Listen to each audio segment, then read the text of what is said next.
I'll give everybody a minute. We should have some pre-session banter going on right now. Okay, everyone, we're going to get started. 1 second. Welcome, everyone. I'm Angela Cavanaugh, the Executive Director of CAI, and welcome. Thank you all you attendees, and I believe we have one of our board of directors on, Tony Nardone. Welcome, Tony. Thank you for joining us. And thank you to our speakers, the CAI team, and the board of directors for allowing this webinar to move forward. Thank you. A few announcements first for upcoming programs. On July 27th, we have our LAC update.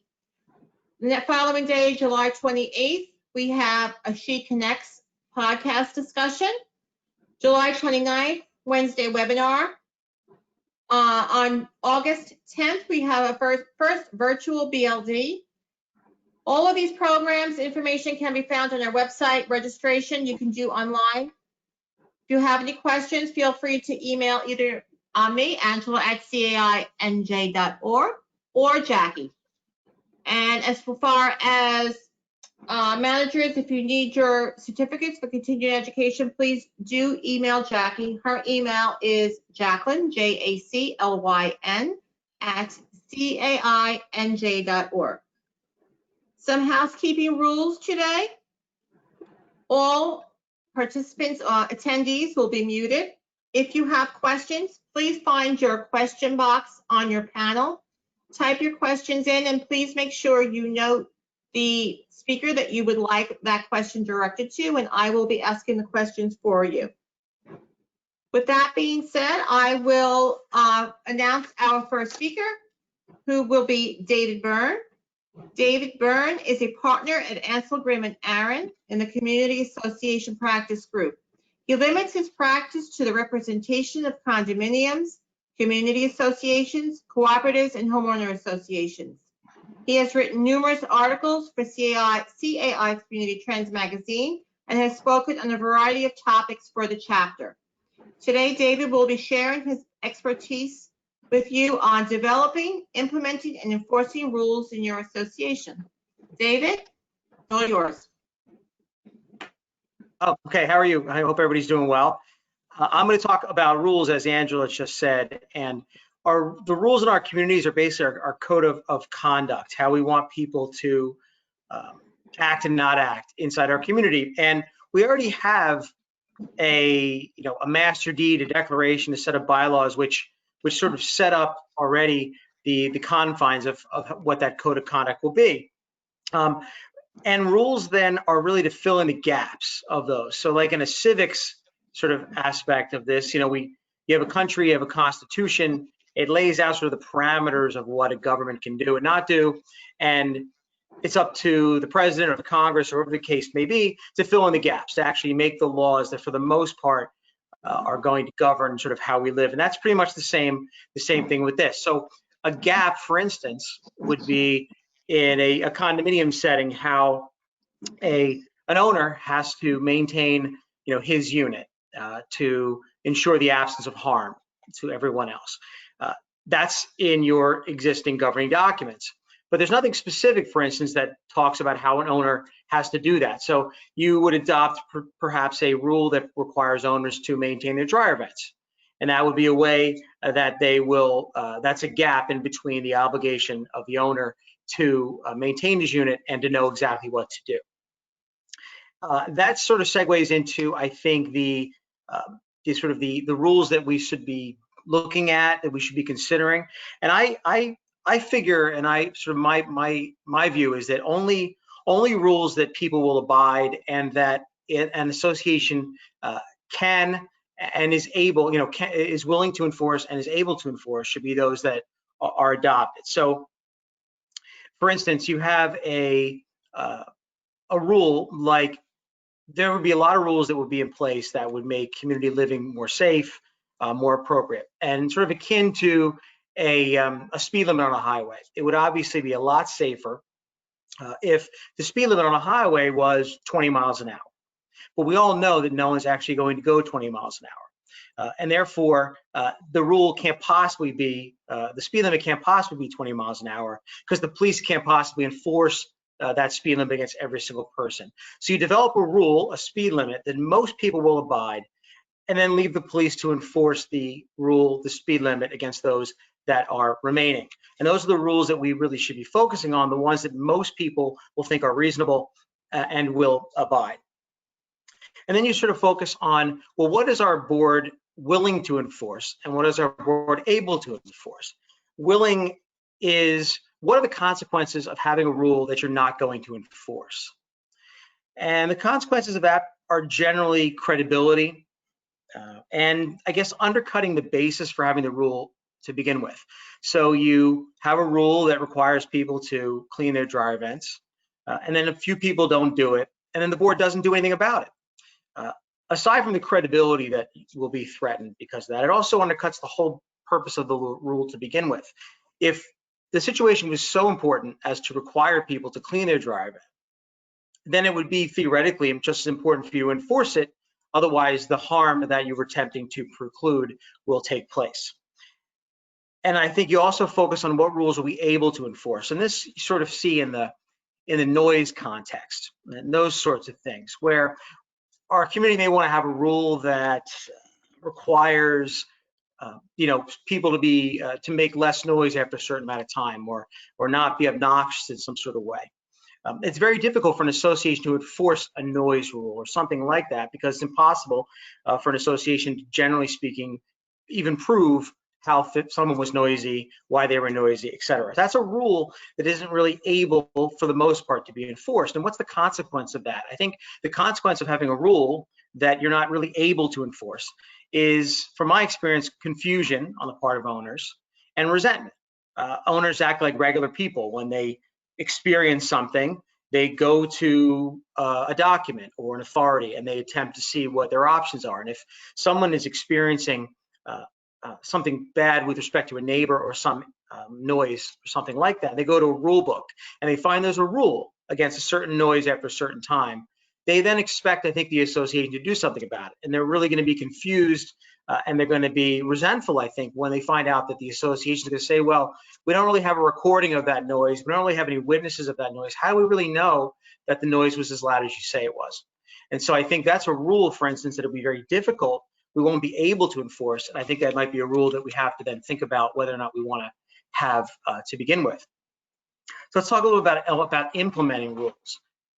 There really isn't much to the implementation of rules, I suppose, other than a board just simply adopting a rule and then publishing it, okay? So currently, as things stand now, a board has to adopt a rule by majority vote at a board meeting that's open to attendance of owners. These are for the language and terms that you've probably heard before.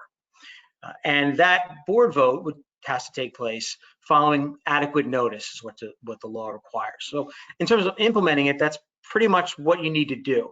Now, the notice of that meeting is really up in the air right now because under current law, prior to more recent sort of government regulations, that adequate notice was nothing more than posting something on the property and publishing it, believe it or not, in a newspaper, 2 newspapers, at least 48 hours prior to the meeting.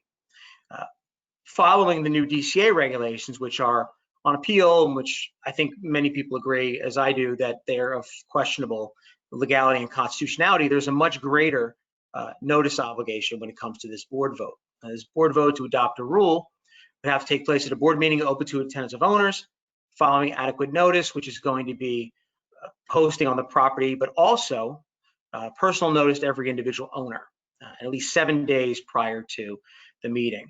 So it requires a lot more forethought, a lot more effort when it comes to implementing the rules if you're going to focus on the new DCA regulations and or if they're legal to begin with. Now, the publishing aspect of the rule is interesting, I think, because the minimum requirement is really just including it in the minutes that will be made following the meeting. And then, I don't know, putting it in the rule book or some other aspect, some other sort of public thing that an association may have. So let's say in December, the board adopts a rule to change something with respect to the pool. All right, it would legally, the minimum requirement there would be to simply have the minutes of that meeting reflect the vote, and then just adopt, just alter or amend the rule book. Whether you have a pool-related rule book or an overall rule book, you're simply just going to change the rule book so that when people that at that point ask for it, or you feel the need to give it out, it will contain those new rules. What's interesting though is that's the minimum level of publishing the new rule. If you actually want people to follow it, it's important to you, and perhaps important to you in the immediate sense, not a pool rule that's adopted in December, but something that must immediately be enforced. It serves really no purpose for you not to tell people that you've actually just adopted it.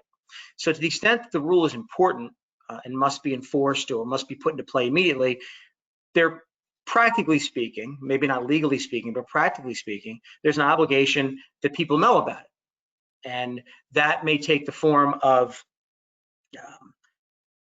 individual letters. It may take the form of something else, some sort of notice. There's no real specific legal mandate as to what that may be. It's really a practical aspect. If you want people to know about a new rule, you're going to have to make sure that they know about the new rule, or it's really going to lose its utility.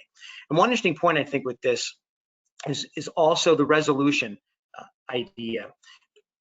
For the most part, a rule to be enforceable does not need to be created in the form of a resolution, a 3 or 4 or 5 page piece of paper that a lawyer creates. It is simply, it is effective simply if it's made part of a board vote that's memorialized in minutes that are created as a result of the meeting. There's just no requirement that there be a formal resolution. And if you do use a resolution for whatever reason, there's no requirement that the resolution be sent to every single owner. I mean, the mailing and the paper on that could be pretty extreme depending on the size of the community, but there's just no requirement that there be such a resolution, and there's no requirement that there be a notice that includes the resolution. There may be specific rules that you're going to adopt where it might be practically in your interests or in your community's interest to have a resolution, but in my view, only to the extent that you're going to record something with the county. And that brings up all issues as to the fact that you want future purchasers to know of the rule. But for your existing owners, it's almost always the case that a resolution isn't required. And even if you're going to have a resolution, there's zero requirement that the resolution in its full state be sent out to every single owner. A letter that simply sets forth the vote that was taken, the details, that would be, I think would be sufficient.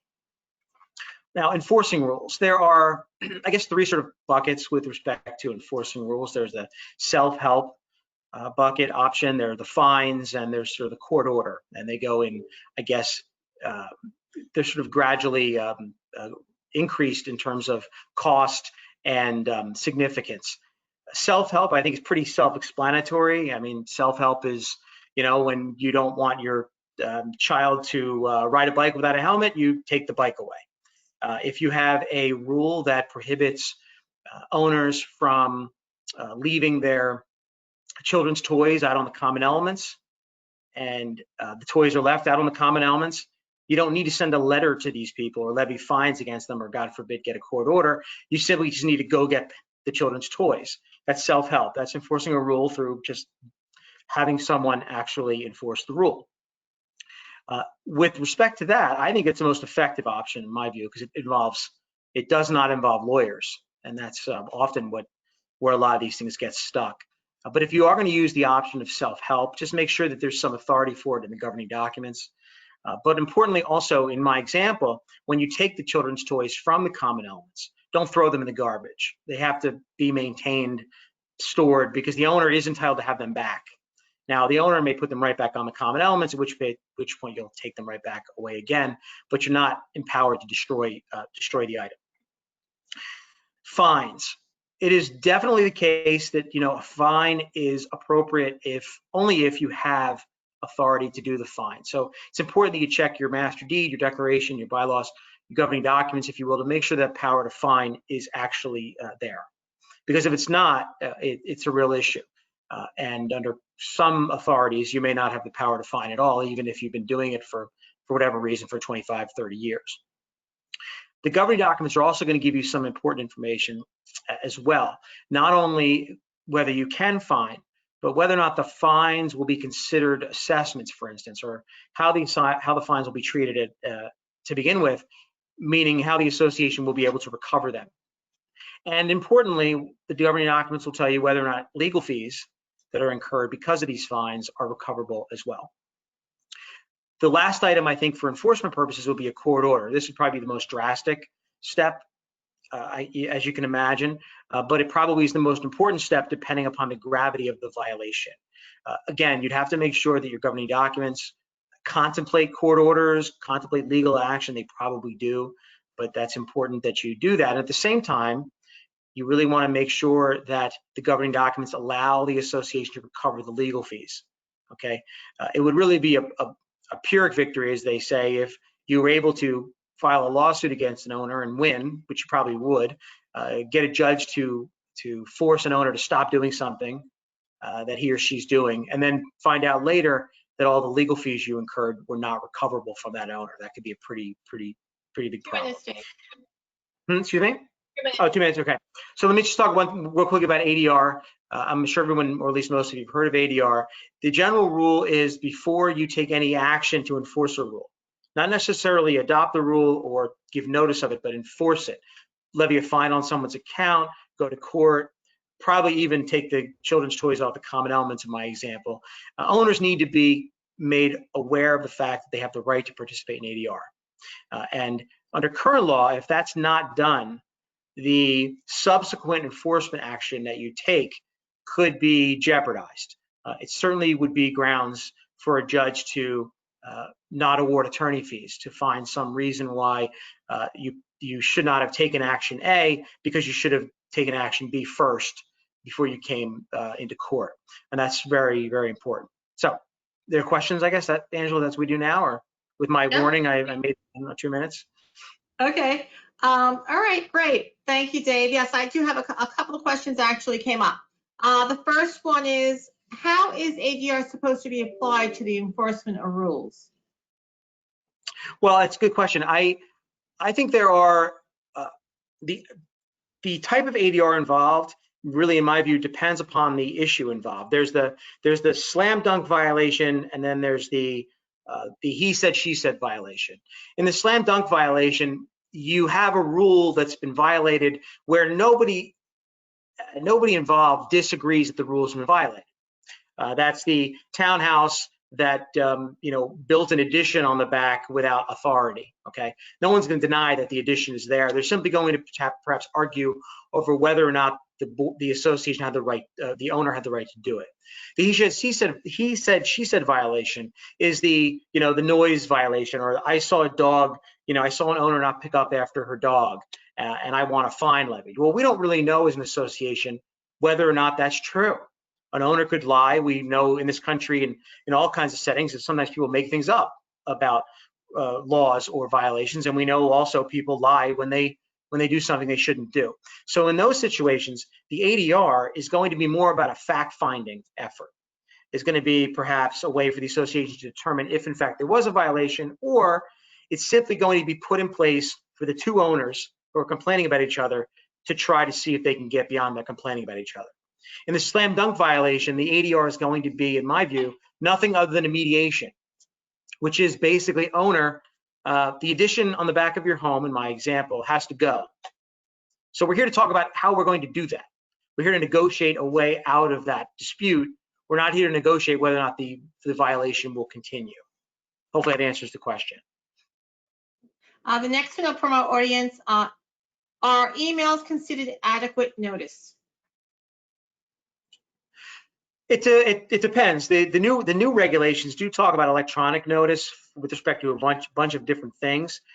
When you're talking about notice of the violation, meaning owner has violated something and we want to give that owner notice of it so that we can then get enforcement, it may very well be appropriate and legal to do that. If you're talking about notice of the actual rule being created, meaning that it's been published and that you expect owners to comply with it, it's a little more complicated. It would probably depend on the situation. And another question, Do we have to enforce rules we adopt, or can we just adopt rules to be more akin to suggestions and or guidance? Yeah, that's a really good question. That goes, I think, to things I've been telling clients for a long time, and I talked about earlier is, you know, why adopt a rule that you really aren't going to enforce, or at least you're not going to spend money on lawyers to enforce, so you're really going to be hesitant to enforce. It's not really a rule then. It's really more like a suggestion. It's like a code of conduct. It's like a guideline. And I don't think there's anything wrong with guidelines. I think that guidelines are perhaps a way to keep owners from being confused, from being resentful. So instead of them believing there's a rule that governs the conduct of their neighbor, that some third-party association like the police can enforce, the owners are really told that there's a code of conduct. If you live here, we expect everyone to act like this. But we're not necessarily telling you that if the person doesn't act like this, we're planning on hiring an army or a fleet of lawyers to actually enforce it. I think it's a really good nuanced way of dealing with the challenges that a lot of these things present, which is to keep owners from being confused and resentful when they find out that a rule really isn't much more than a guideline because you have zero intention of ever enforcing it. So it's definitely appropriate and legal to consider creating guidelines or codes of conduct that we expect every owner to abide.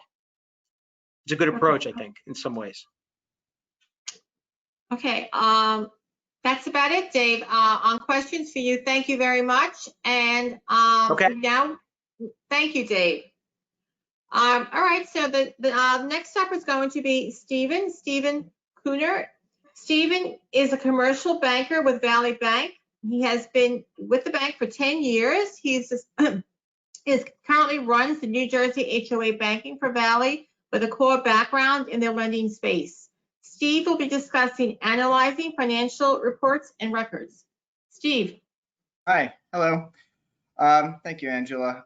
Just a real quick, for those of you who don't know Valley, we're a $40 billion bank in 4 states doing everything from consumer to commercial to HOA lending. So just wanted to give a little background in Valley. What I wanted to come on and talk to you about today is with everything going on, the big thing for associations, and I've been getting a lot of calls and inquiries, is people are starting to realize that they need to take out a loan. So what I wanted to go through is some of the things that a bank may require and some of the things that a bank may look at in terms of the metrics when analyzing a loan from your financial statements and various other reports.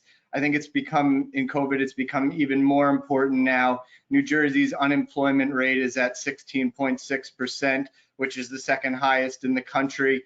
And it really can put a strain on homeowners associations who are relying on those assessments to come in. And if people are losing their jobs, they really got to make sure that they're in the proper financial condition to move forward, and that it's not putting a burden on unit owners who are paying. So in this space, the items that a bank would typically look for is 3 years of audited financial statements. This will give us a good indication of the different fund accounting, whether the operating fund is being assessed properly, what's being done with the capital reserve fund, and various other information about any pending legal information on an association, and if there's any claims out there. So it's really important that we see a trend as well, and not a spike and then a dip in financials in terms of assessments, in terms of profitability, or in terms of cash flow towards a break even. And if the historical numbers can support the loan request that the association is looking for.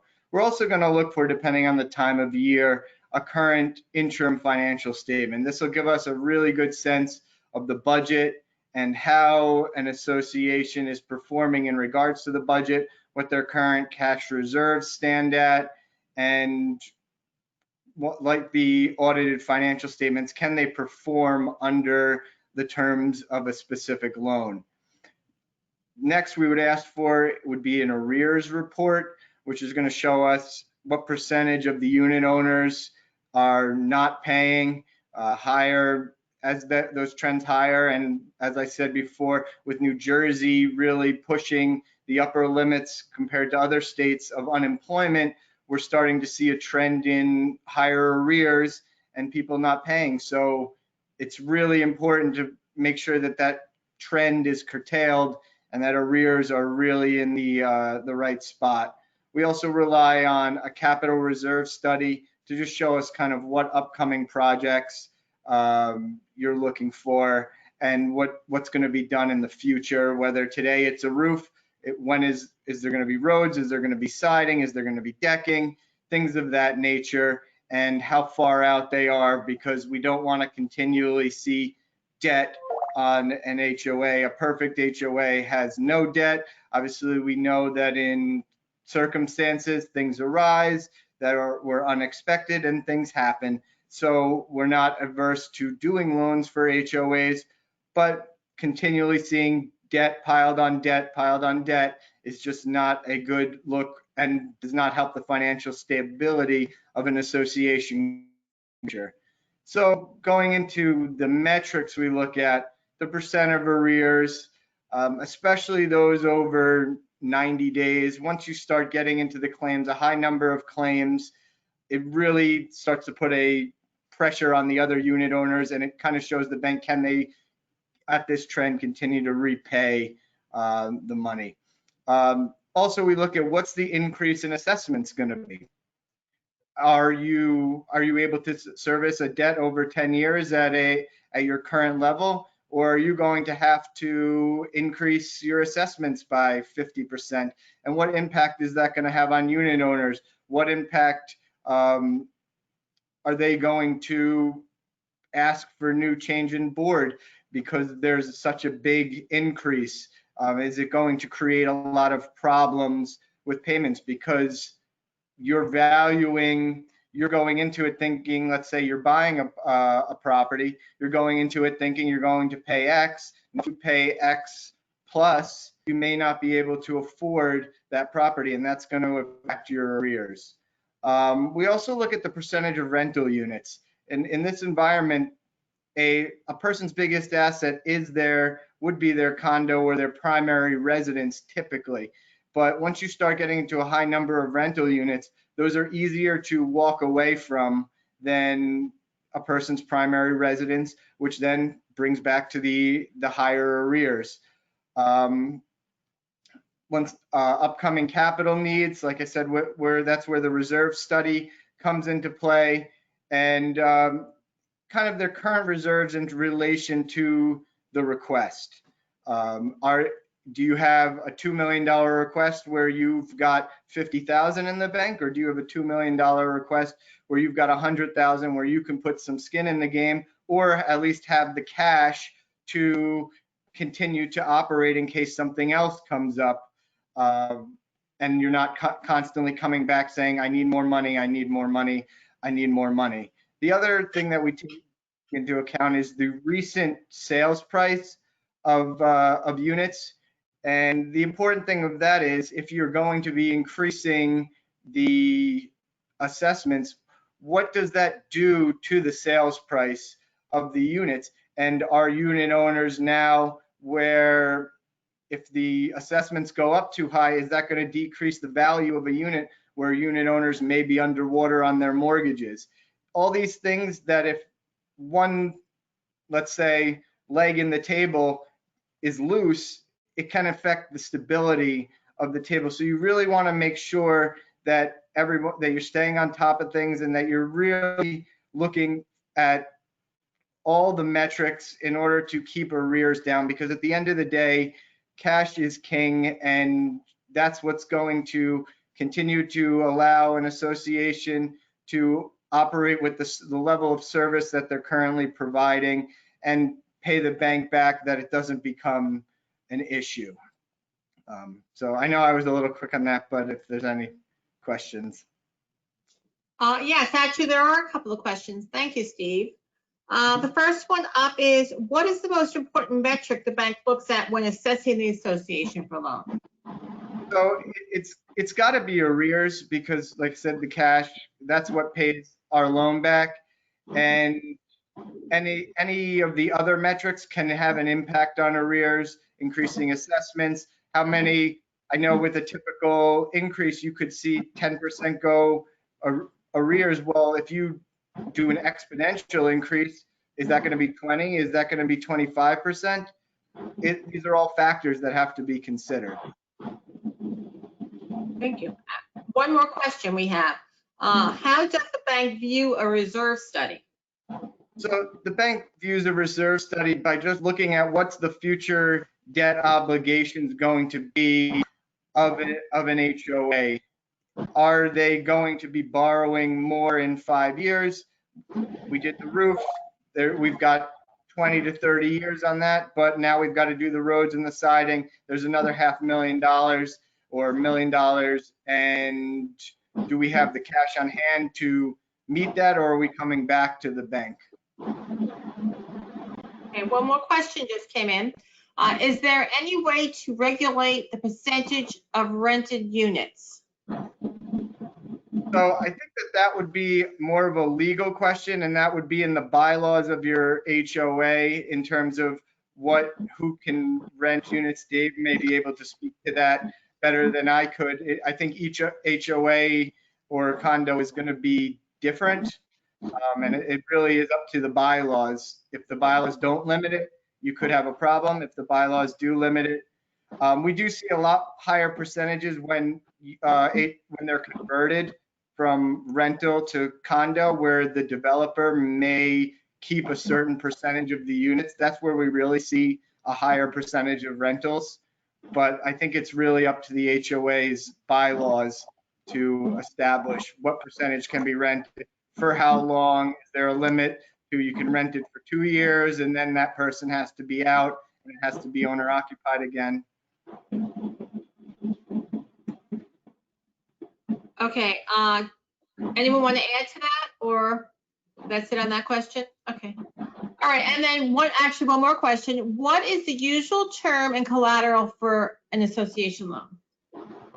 So typically these are draw periods, and depending on the project, it can go up to 2 years. And then the term out is about between 5 to 10 years.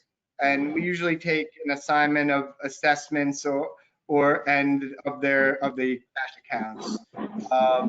So it's not specific liens on individual properties.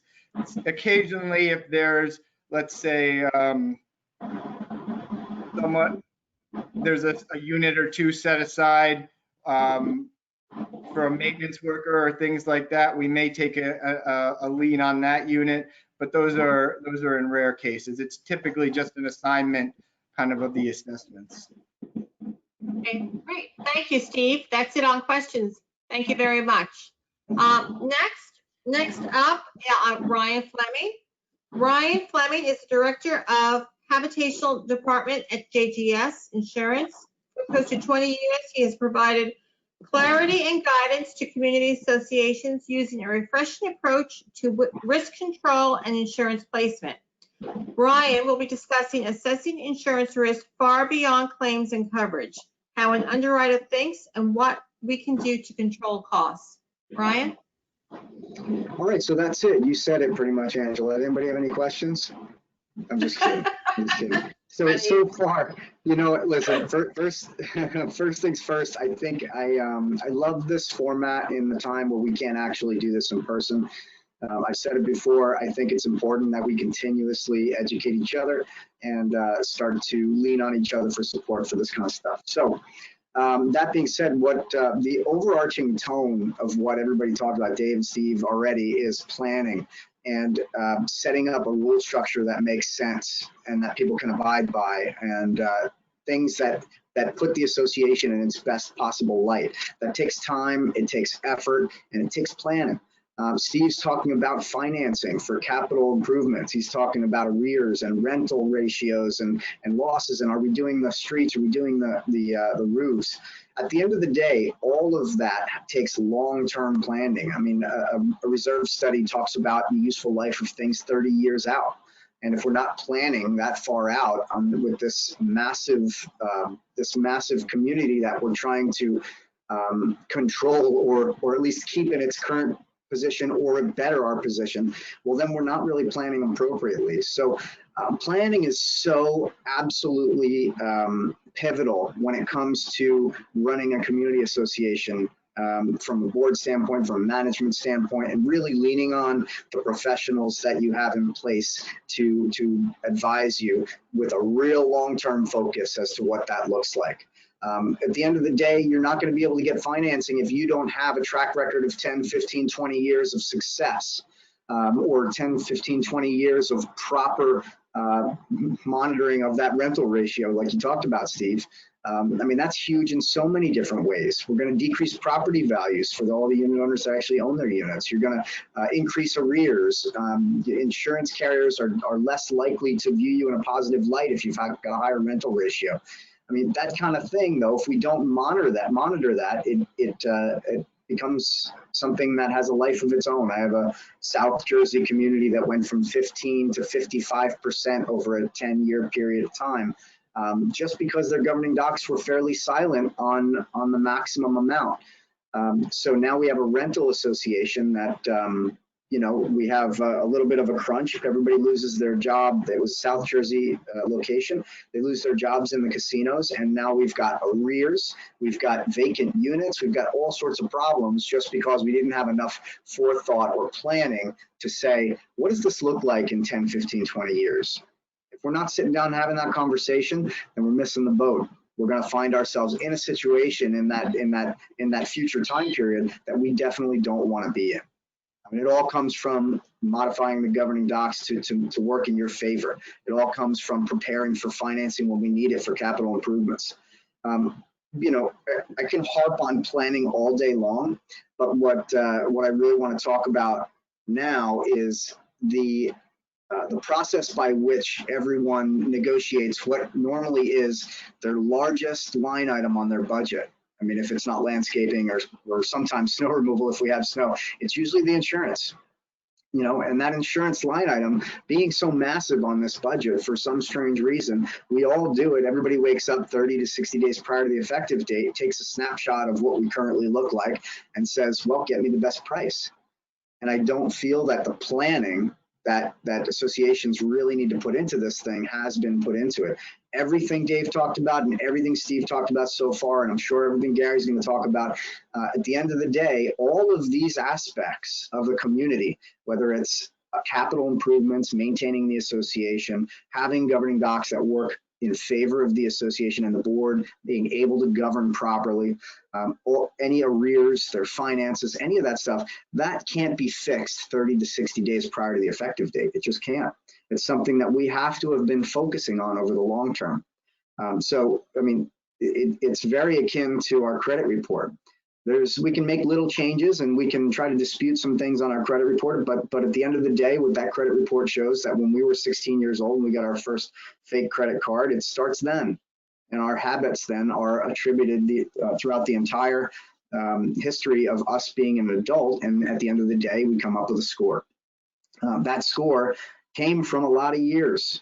Same thing happens when it comes to taking a look at a community association and saying, who are we in the eyes of a risk control consultant or the eyes of an underwriter?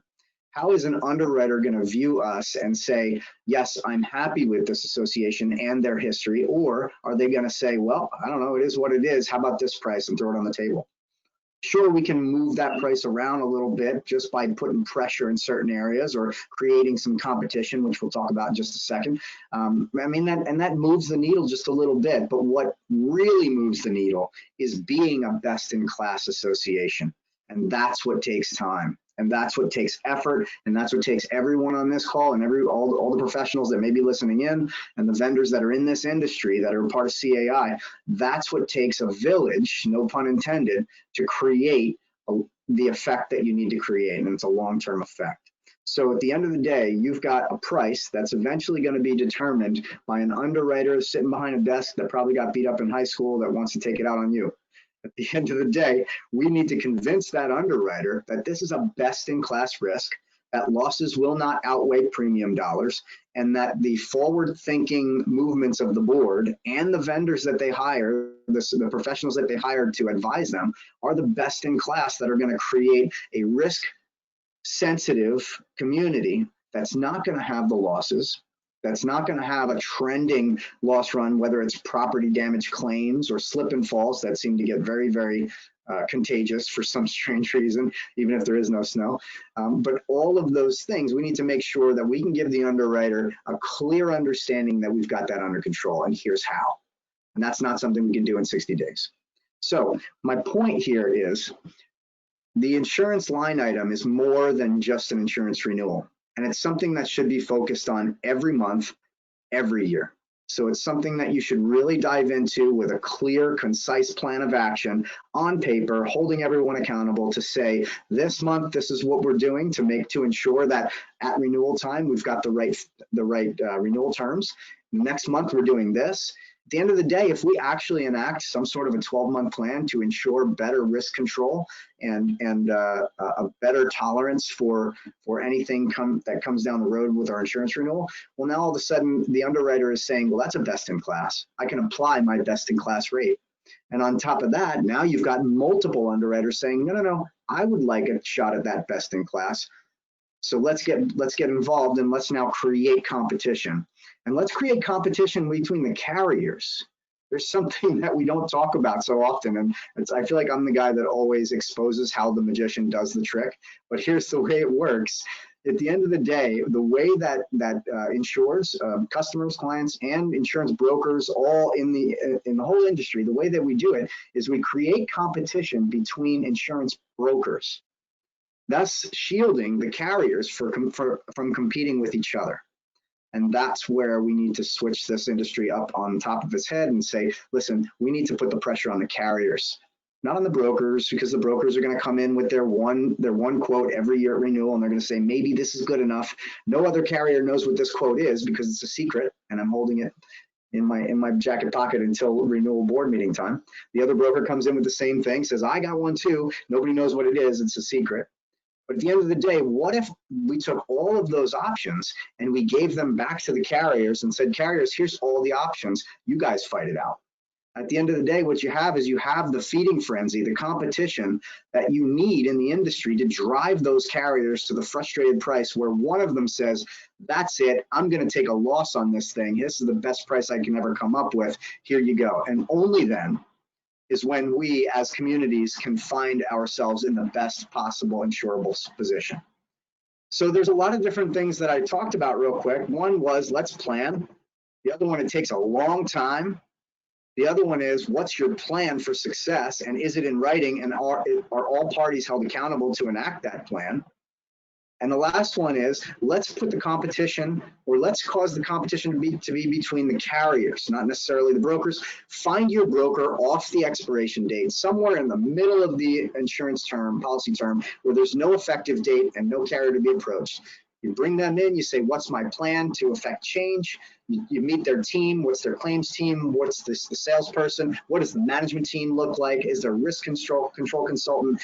Put it all on paper, broker, and show me what you're gonna do for me in the next 2, 3, 4 years worth of renewal terms. Keep doing that with 10, 15, 20 brokers if you need to. Hire the one that you fall in love with and let them create the competition that you know they can because you fell in love with them with the carriers. And let the carriers fight it out because they're sitting there on their thrones collecting premiums all day long. We don't feel bad for them. Does that make sense? I'm envisioning all the heads saying, "Yep, that makes sense." Yeah, that's what I'm envisioning. So listen, I could go on for days about this kind of stuff, and usually I do in my own personal seminars, but I know that we're on a time crunch. So do we have any questions? Yes, actually, question, Ryan. Thank you. How can a board or manager ensure they are receiving the best pricing the insurance broker has to offer? Yeah, so listen, there's always going to be that level of doubt saying, is this the best I'm ever going to see in the insurance marketplace. Because a lot of times communities feel that there's this magic rabbit in a hat that if I pull them out of there, well, there's that crazy price that I knew was existing and it's 15% below everyone else. Sure, that happens every now and again, but that's not the norm. So what you can do to ensure you're getting the best price is create the competition and pretty much demand that you see everything that's happening behind the curtain. So basically tell your representative, hey, listen, I want to pull back that curtain. I want to see exactly what's happening. I want to see the emails back from these insurance carriers that say, I hate this community. Don't send this to me anymore. Fine, then at least we know. Or I want to see the emails from the carrier saying, I love this community. I've seen it 10 years in a row and I've yet to be able to write it. What do I have to do to put it on the books? And that's the type of correspondence that you can now drive that carrier to their frustrated price. So the idea is clarity, just pull back the curtain and demand to know exactly what's going on. Thank you. Another question. How can a board or manager properly budget for insurance each year? Yeah, so that takes being self-aware. So being self-aware and understanding who you are, not who you'd like to be as a community, but who you are specifically as a community. What are your losses? Do we have reasons that those losses are not going to happen again? Or are they going to happen again and we just don't know if they will or not? Be very, very self-aware and also demand to look at what is the market doing irrespective of our efforts as a community, irrespective of the resolutions or amendments that Dave's putting in place for us to make sure that we can govern ourselves properly, irrespective of the capital improvements that Steve's helping put onto the buildings, the roof replacements, any facade replacement to prevent water infiltration, deck replacements, repaving projects to prevent slip and falls. At the end of the day, what you're trying to do is get a clear, honest, let's say honest, very clearly, honest view of who you are and an honest view of what the market's doing outside of your efforts. If the market, like right now, is hardening and it's saying, hey, listen, I'm seeing the market's going to move 5% north, whether we like it or not, whether we're best in class or not, the market's moving 5% north. We now have to say, all right, well, I'm at least 5% up on my budget. Let's be self-aware about that. And then let's take a side and say, what are we doing to improve our chances after that? If we're not doing anything, then that 5% could become 10%. And let's just be honest with ourselves. Okay, and I have one more question for you. Are there certain things an association can do to co-trip insurance costs? Right. So basically, I think to control insurance costs might be the idea. It's everything Steve talked about and some of the things Dave talked about. Controlling rental ratio, that's a good one.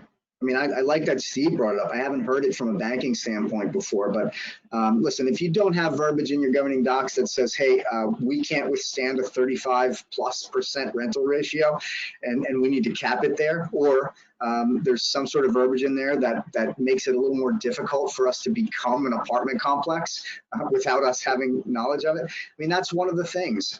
You also want to make sure you get in front of any of these claims, dryer vent, mandatory dryer vent cleaning, mandatory burst resistant washing machine hoses. I mean, people might say that's cost prohibitive, but at the end of the day, that's a $6 burst resistant hose that could prevent hundreds and hundreds of thousands of dollars of water damage. Yeah, there's small things that you need to do to ensure that you can control your insurance costs. And guess what? It doesn't happen 60 days before the effective date. It happens years prior to these effective dates. Okay, thank you, Ryan. Those are all the questions. Thank you very much. You got it. Thank you. Gary. So Gary Tremont. Gary Tremont is the Director of Security for Adamas and a law enforcement veteran, having served 20 years in the Newark Police Department and retired as a detective as of March 2017. His focus is on high-rise building concierge, maintenance, and cleaning staff to provide the residents with an ultra-luxury way of living. However, Gary has been making security a priority while maintaining a white glove, 5-diamond service. Gary brings the law enforcement mentality to the security division to continuously grow and mentor the team, and will be speaking today about his expertise in security. Gary, welcome. Welcome. Hi, everyone. My name is Gary Tremont, as you already know. I am a retired Newark police detective. During my tenure in Newark Police Department, I not only did patrol, I was in many specialized units, including narcotics, oral theft task forces, multi-county, homicide is where I ended. I investigated hundreds of major and minor crimes. So then in about 2 years ago, I joined Adamas building service. And for you who don't know Adamas, basically we supply building services to high-rise luxury communities, valet, cleaning, concierge, security, maintenance. So as I came over, I was actually a operations manager. So I was not only in charge of security guards, I was in charge of everybody in all different aspects of the industry. So then I start realizing that everybody, porters, concierge, valet guys, property managers, everybody should be security and security aware and security trained. Because mostly the first line of defense is a concierge in most case scenarios. So what we start doing was we start training, our porters. Hey, listen, if you see something suspicious, challenge the person. You don't have, you got to keep in mind it's a white glove industry, but you don't, you could challenge somebody. Hey, how you doing? You look lost. Could I help you? I noticed you're not from the building. And you got to kind of like coach them, coach your staff because they're going to come in front of situations and it's going to be intimidating for them because they're always afraid that they're going to get in trouble by either the property manager, the board, and they're afraid to challenge people. But unfortunately, security should be first, and you got to make sure everybody's safe because that's your job. I mean, you know what I mean? You got to keep the building safe. The tenants and property manager, everybody are counting on you for that collectively. So we also do some for training issues. We do secret shoppers, which is a good idea. So what we do is, I noticed that any gentleman or a young lady that's dressed well can basically walk through and get in many places that the average person, an average dressed person can't get through. So what I do is I try to send secret shoppers in. So I'll send a gentleman dressed in a suit, talking on the phone, try to get past the desk. I'll do the same thing with female because believe it or not, from my investigative skills there, I found out that women could actually get past a lot more than men can. And then we also do people dress down and see where that goes. And then what we do is I go back and I'll tell everybody, hey, listen, the guy that came through with the suit could have been a threat. He doesn't belong in the building, and you never questioned him. Why? Well, he looked like he knew where he was going, and he looked like he knew what he was doing. Okay, so that's, like I always tell my people, a person that's trying to be deceptive in a community, a building, they're not going to walk in with a little devil horns, showing that, hey, listen, I'm here to do something wrong. They're going to come in looking like average people because they want to blend in, right? The old camouflage. So, training is very important part of, training them, and role playing with them is very important part of security. Because you could always think of different situations that they may come across, which is, you got to give 10 scenarios and it's usually the same one. Next thing is technology and security. Very, very important in today's day and age. So you have, obviously, everybody knows video cameras, right? So as property managers, you want, when you're looking for, you could be oversold on cameras. You could put a camera on every floor. You could put a camera in every door. But you got to realize that you just want to go probability. You want to be probability driven. So, because it's cost effective. So you want to hit your main entrances. You want to hit, your vital areas, your gyms. We always talk about legality, right? So your gyms, children's rooms, stuff like that, where things could be a potential lawsuit in the future. So you want to do that. Like panning, a lot of these companies, security companies, they'll sell you on panning cameras.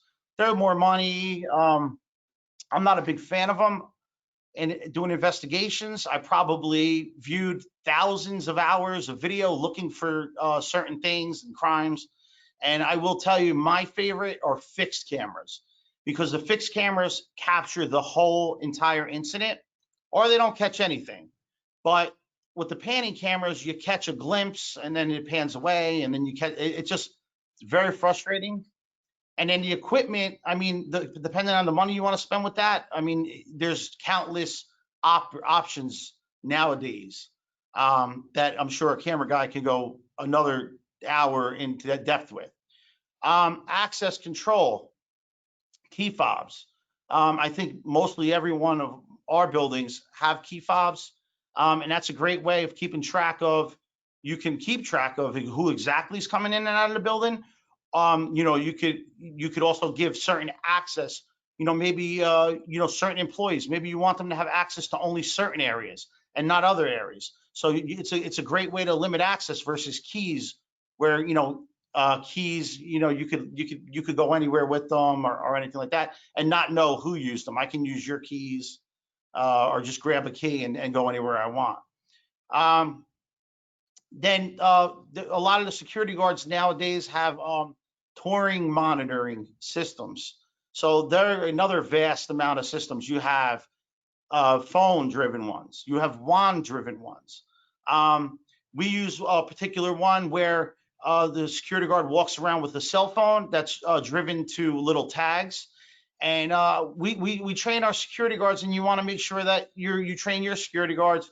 So you're not only looking for suspicious things, you're looking for safety. So you want to talk about leaks. Is there a leak, right? The way we do it, we'll take a picture of it and get a work order in immediately from the phone. Is there smoke? Obviously, that's a big red flag. Is there, we keep talking about legal stuff. So is there a tile that's been, pushed up? Is it a potential hazard? We need to know these things. We need to, you're the eyes and ears, for the community. You want to prevent any kind of lawsuit or anything like that, or injury. You don't want anybody getting hurt. So those are great. Then we have package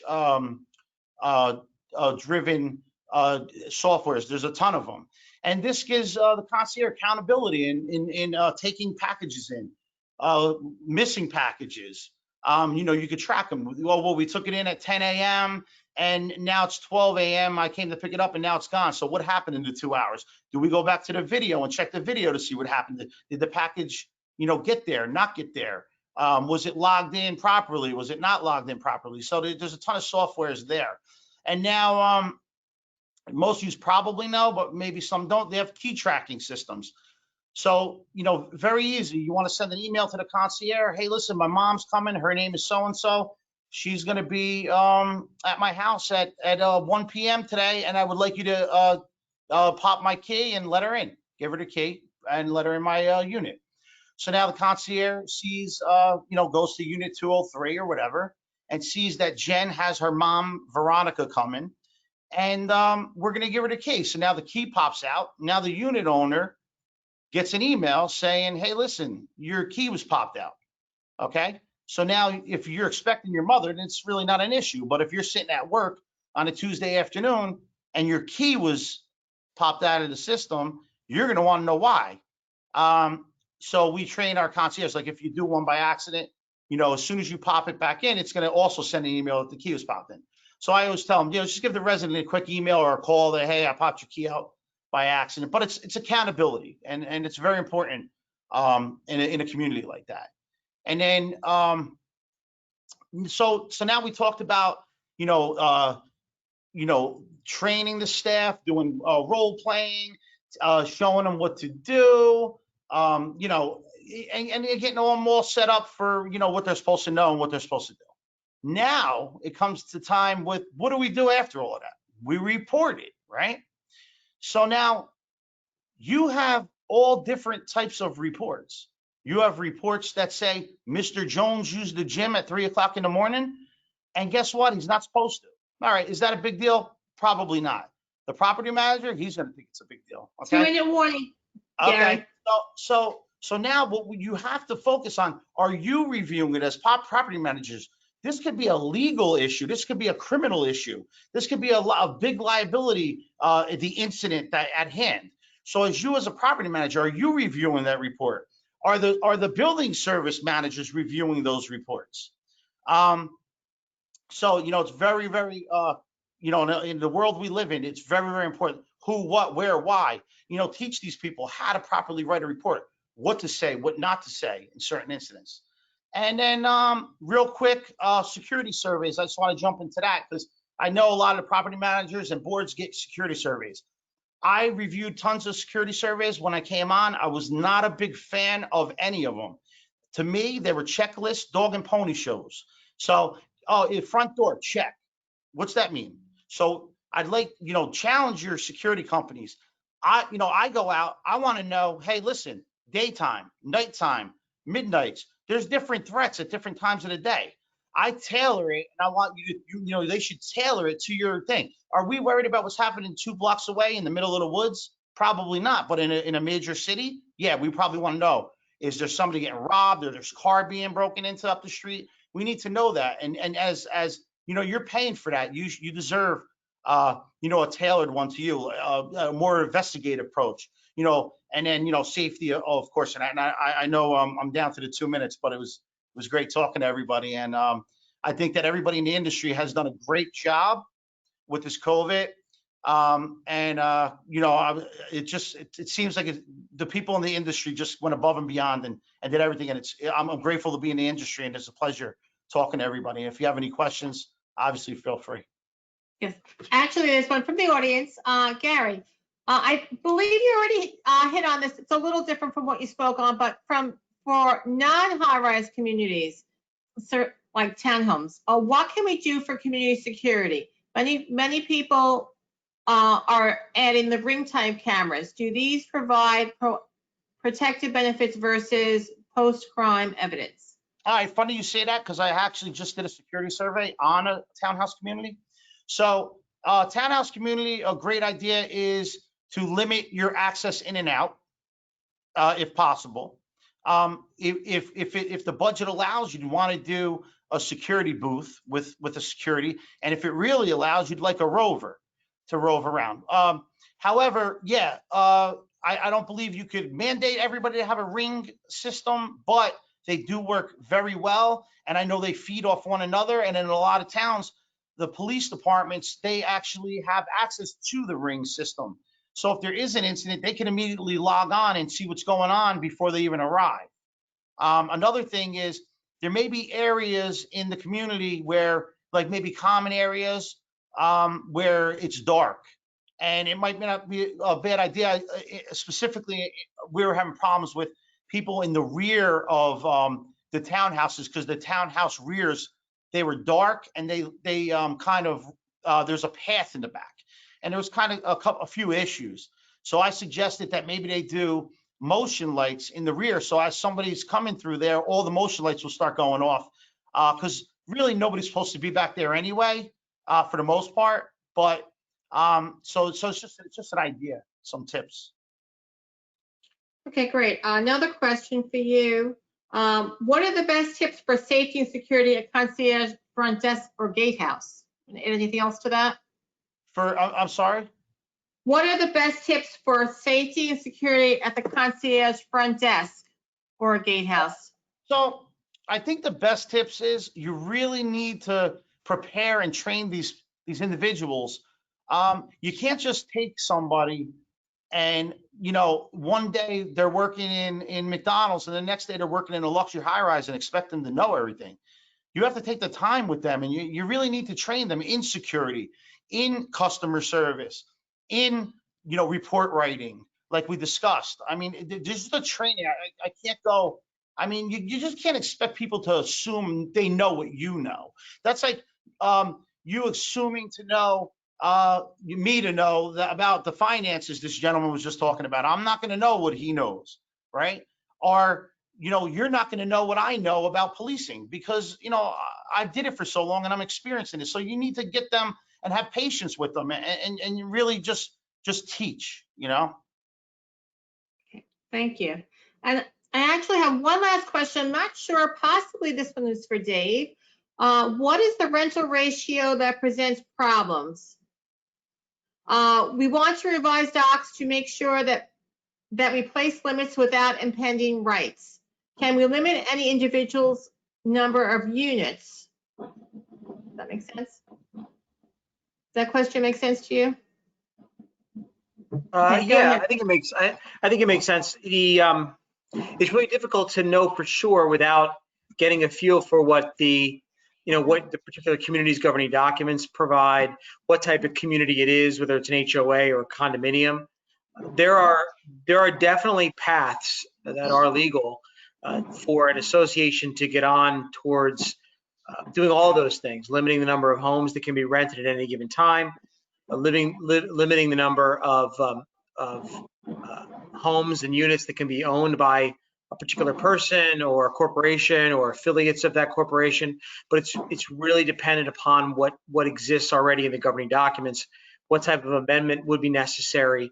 And then from there, you'd be able to get a sense of what risk you have. Obviously, for instance, in a community that has a lot of units that are already rented, if you attempted to put some limit on the number of units that can be rented, you can pretty much